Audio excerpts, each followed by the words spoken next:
Hi, welcome to Unplugged with Eraldo. We're sure glad to have you with us. We have a wonderful show lined up for you. We have the authors of the groundbreaking new book, What to Eat When, What's on the Clock Matters as much as what's on the plate. We also have the editor-in-chief of Entrepreneur Magazine to provide us with tips on how to overcome fear and to share with us traits that every successful entrepreneur has. But first, joining me is Joe Martinez, founder of Healthy Meals Supreme, your easiest way to eat right. Joe, how are you, my man? Thanks for being here. I'm hungry and I'm going to dip in while you talk about the food, all right? Not a problem. How are you? Great to be here. Thank you so much. Thanks for coming. Listen, before we talk about all this great food you have here, let's talk about Healthy Meals Supreme. What inspired you to start the company? Basically, it started when I got diagnosed with diabetes. It was a wake-up call, why me?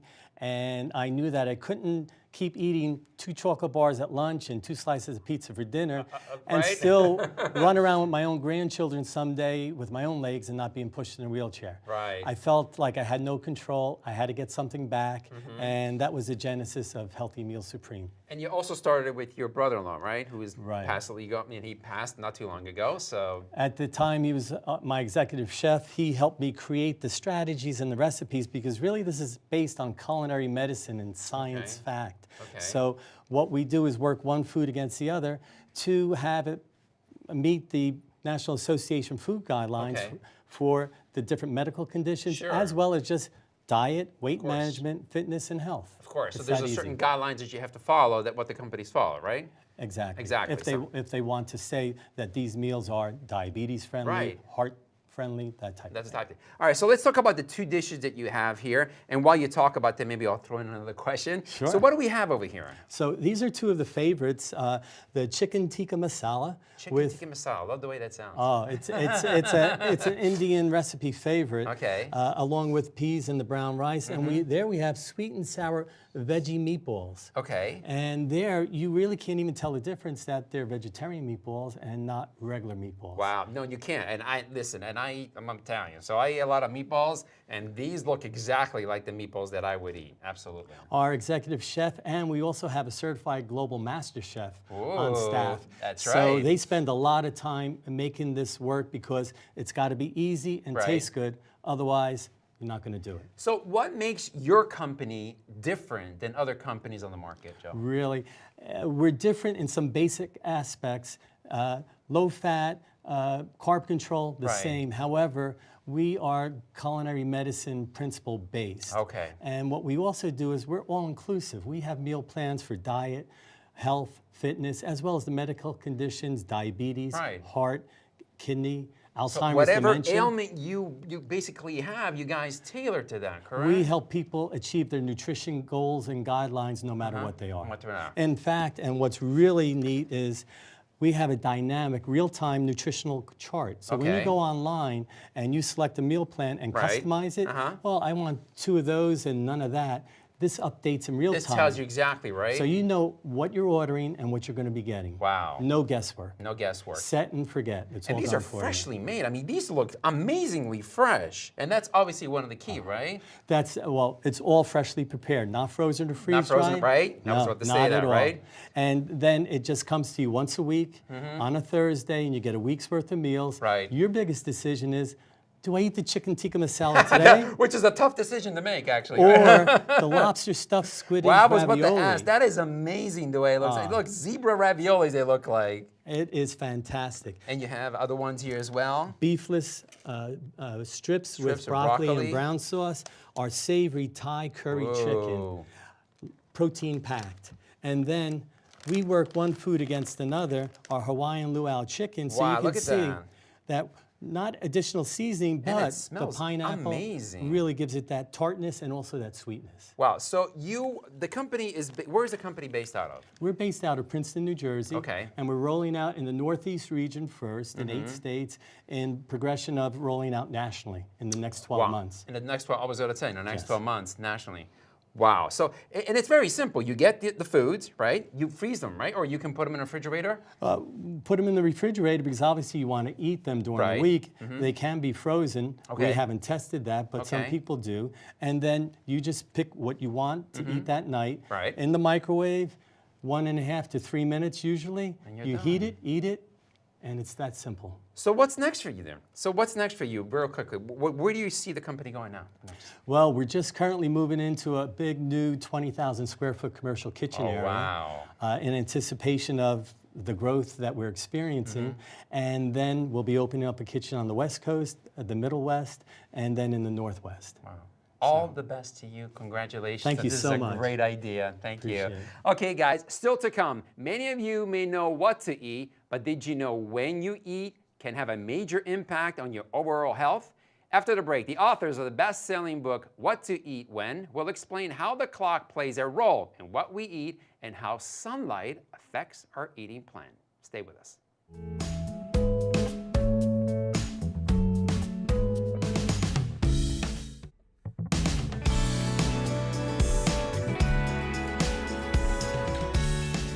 Welcome back. Joining us from New York City are Doctors Michael Roizen and Michael Crupain, the authors of the new groundbreaking book, What to Eat When. Dr. Roizen is the Chief Wellness Officer at the Cleveland Clinic and Chief Medical Consultant for the Dr. Oz Show.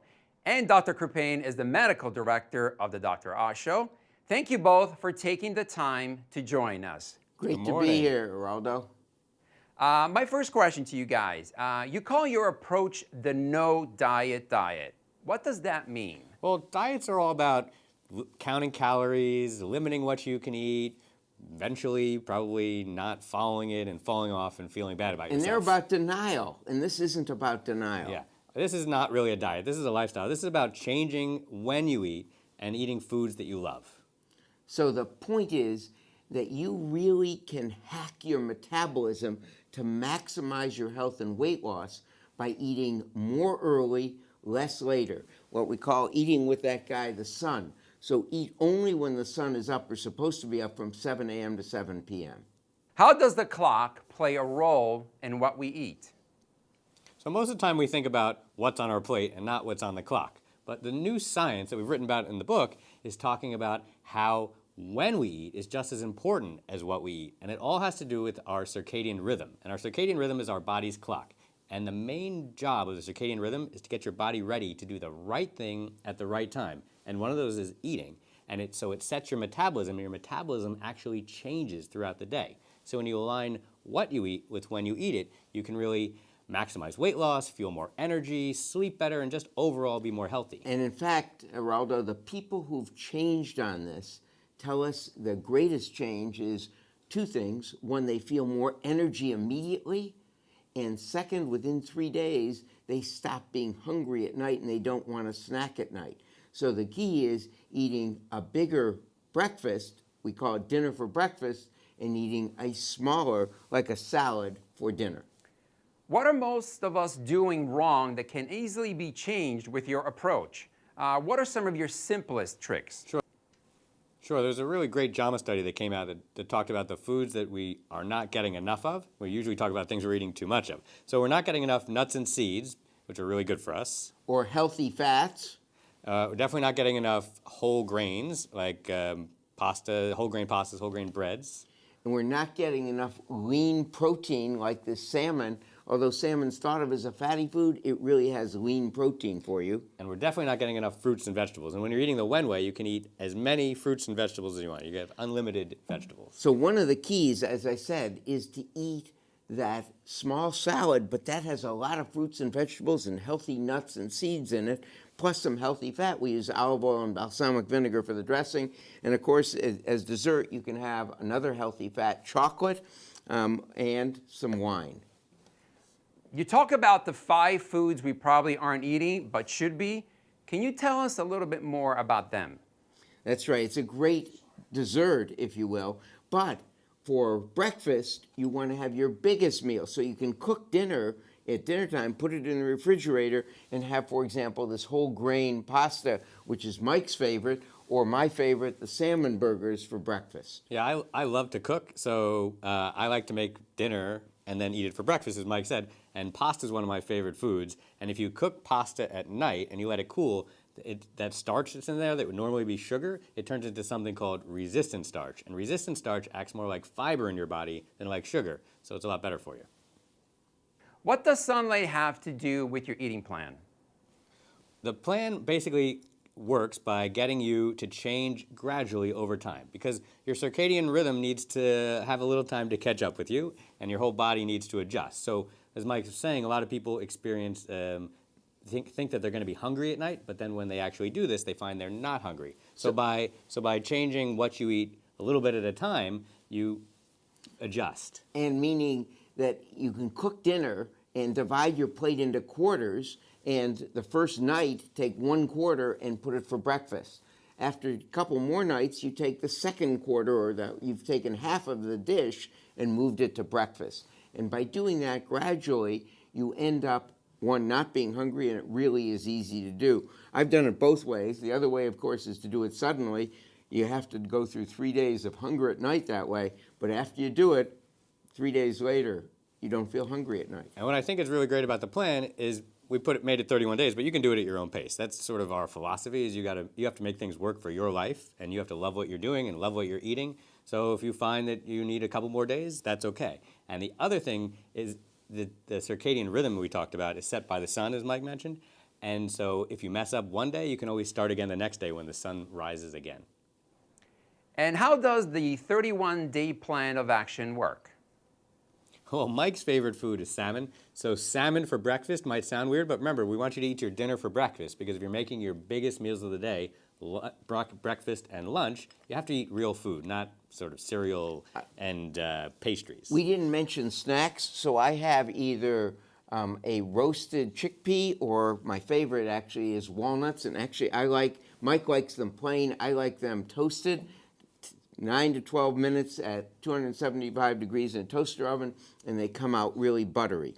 I think we've mentioned most of the other foods, other than avocado is a great choice of food to add to your salad, or even as a breakfast on avocado toast.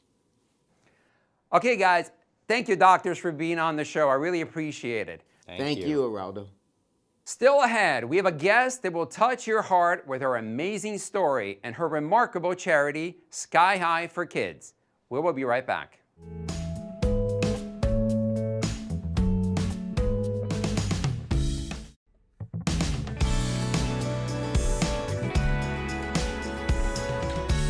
Welcome back. I am joined by Brittany A Bear. She is the founder and CEO of Sky High for Kids, a nonprofit organization whose mission is to provide comfort, fund, research, and save lives of those battling cancer and other life-threatening diseases. It is an honor to have you, Brittany. What's going on? Thank you Thank you for for having being me. here. Yes. So, before we get into the Sky High, tell me a little bit about yourself.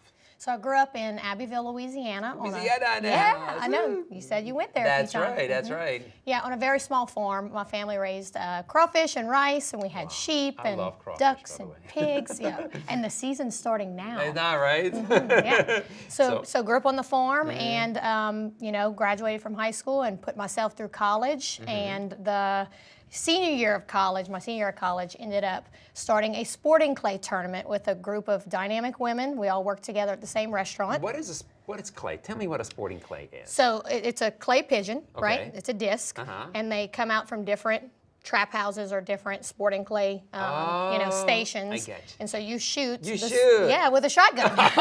Wow, that's great. Yeah. Go ahead, I'm sorry. So no, you're fine. So I grew up shooting with my dad and my family, and actually started participating in a few festivals and tournaments, and realized I was kind of good at it. Yeah, of Yeah, course. it's probably from all the duck hunting I did growing up. I'm sure you did, Yeah, right? and so I think, a bunch of women in college starting a male-dominant sport event to benefit St. Jude Children's Research Hospital Right. was just something that our community really gravitated to. Okay. And so the oil and gas industry got behind us very quickly, and at 20 years old, we raised $50,000 That is amazing. for St. Jude. That is amazing. Yeah, it was but you great. were a Miss, let me go back a little bit and how this Yeah. came about. I know you want to talk about this. I know. So tell me a little bit how you became, you were Miss something, I forget. Miss Acadiana. Miss Acadiana, Miss that's Acadiana, right, that's right. Yeah. And this how it, Yeah, it's how it all came to be. So, we grew up as a poor family on a farm and didn't have much, but my mom wanted me to try different activities. And so I was a little bit of a tomboy, and so she said, it's time for the pageant circuit. And I was like, what? Really? No way, No way. Yeah. So actually the first pageant was the Cattle Festival pageant. Okay. And I won. Ooh, Believe it or not. I believe it. So that led me on a journey to participate in the Miss Acadiana pageant. And Billy Menard, who was the pageant director, actually took all of her queens to St. Jude Children's Research Hospital on an annual trip, so she could introduce us at a young age into giving, right, and make us understand just some of the needs in the world, and that there were kids that were our age that weren't able to participate in pageants because they were fighting for their lives. Of course. So tell me, let's talk about Sky High now. Yes. The purpose, the meaning behind it. Yes. Tell me a little bit about it. So Sky High for Kids, like I said, started in 2007 with $50,000. Okay. And over the past 11 years, we have managed to really dominate the statistics behind death of this traumatic disease, with Which childhood you have cancer. some statistics, right, to share with us? So Yes. please. So there's roughly 16,000 children that are diagnosed annually just in the United States alone. With cancer. With cancer, and 1 in 5 do not survive. Okay, my Lord. that's the reality. 1 in 5 do not survive. I actually have a personal family friend that is at St. Jude now with their little boy named Graham, and he's fighting Burkitt's lymphoma. And go Graham, by yeah, the way, Graham, yes. he's doing great. St. Jude's a great place, and so what we've done is we've managed to give people phenomenal experiences through our fundraising events. So we host banquets, live auctions, concerts, sporting clay tournaments, a ladies' brunch, and we bring the community together to make sure they understand the severity of childhood cancer. It's just not talked about enough, in my opinion. Wow. It's not. It's the number one cause of death by disease for children. The number one. Right. And globally, when you look at it on a global scale, only 20% of children are surviving. Wow. 80% in the United States, 20% in the world, globally. Right. So Sky High is embarking on a very big journey. Right, which makes it different from the other ones, right? Very different, very different. We are very unique in this sense. We want to make the largest impact possible. So our board and our volunteers and our team said, okay, what can we do to move that survival rate needle forward? Right. Okay. There were 2 big projects that were presented to us. One is building the first and only pediatric immunotherapy center, which is going to be located at Texas Children's Hospital in Houston. In Houston, right? Big project, a $10 million project. Wow. Okay. Could be a serious game changer for survival rates. Of course. Okay. Then the second project is Global Hope. We are going to Africa. Oh, wow. I know. We're going to build training facilities in Uganda, Malawi, Rwanda, 3 of the poorest countries in the world. 100,000 children are diagnosed and 90,000 are dying. Oh my God. And so Texas Children said, we're going to do something about it. And so we decided to be a founder and give another $10 million towards building the oncology centers in sub-Saharan Africa. And so Sky High is really going sky high. Yeah, it's crazy. It's so surreal. I almost Give me a website where people can go and get more information. www.skyhighforkids.org. And we would love for anyone to become a reoccurring donor. You can do it at $5, you can do it at $50, whatever you can afford, right? Whatever you can afford. Help us out because we have to raise this $20 million. Of course. We pledged it, now we have to raise it. Now we gotta raise it, right? So we need help from everyone, in the world to help us, accomplish our dreams and save these kids. Of course. Of course. Brittany A Bear, thank you so much for being here. Thank Appreciate you. it. All right, thank you. Thank you. Okay, guys, don't go anywhere. Up next, we have expert advice for every entrepreneur, whether you're just getting started or reinventing your career. The author of Mr. Nice Guy is just ahead. Stick around.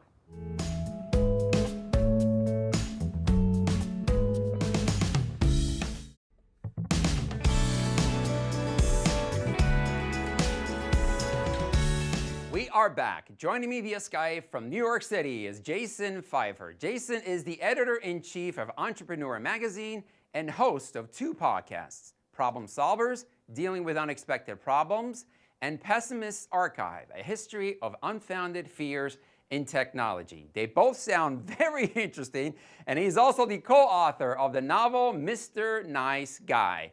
Jason, thanks for being with us. Hey, thanks for having me. I really appreciate it. No problem. So you're a nice guy, huh? I try to be. I mean, it's a novel, so it's not about me. It's about somebody else. I'm not just out there flattering myself. All right, just want to make sure we get that straightened out. Yeah, So, yeah. so Entrepreneur, tell me a little bit about the magazine before I ask you some of the questions.